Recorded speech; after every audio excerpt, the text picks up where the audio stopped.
தமிழக வெற்றி கழகத்துடன் கூட்டணிக்கான வாய்ப்பு இருந்தும் அதை எடப்பாடி பழனிசாமி பயன்படுத்தவில்லை என எஸ்.பி. வேலுமணி தெரிவித்துள்ளார். இது தொடர்பாக நத்தம் விஸ்வநாதன் மற்றும் எஸ்.பி. வேலுமணி கூட்டாக வெளியிட்டுள்ள அறிக்கையில், கடந்த 2019ஆம் ஆண்டு அதிமுக தலைமையில் நாடாளுமன்ற தேர்தலை சந்தித்த போது நம்முடன் கூட்டணியாக இணைந்து பயணித்த தேசிய முற்போக்கு திராவிட கழகம், புதிய தமிழக கட்சி மற்றும் தன்னிச்சையாக இருந்த சரத்குமார் ஆகியோரை அரவணைக்காமல் 2021 சட்டமன்ற தேர்தலில் வெளியேறிவிட்டதாகவும், 2024 பாராளுமன்ற தேர்தலில் பாஜக டெல்லி தலைமை பலமுறை கூட்டணி வைக்க முயன்றும் கூட்டணியாக நம்முடைய அனைத்து கோரிக்கைகளையும் செய்வதாக கூறிய போதும் தன்னிச்சையாக முன்னோசனை இல்லாமல் செயல்பட்டதால் திமுக காங்கிரஸ் கூட்டணி 40 தொகுதிகளில் வெற்றி பெற வலிய வாய்ப்பை வழங்கியதாகவும் அந்த அறிக்கையில் குறிப்பிட்டுள்ளார்கள்.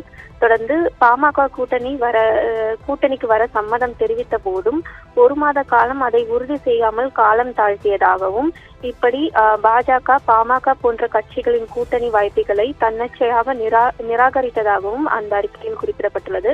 தொடர்ந்து தமிழக வெற்றி கழகத்துடன் கூட்டணிக்காக வாய்ப்பு இருந்தும் அதனை அதிமுக பொதுச் செயலாளர் எடப்பாடி பழனிசாமி பயன்படுத்தவில்லை என அந்த அறிக்கையில் குறிப்பிடப்பட்டுள்ளது.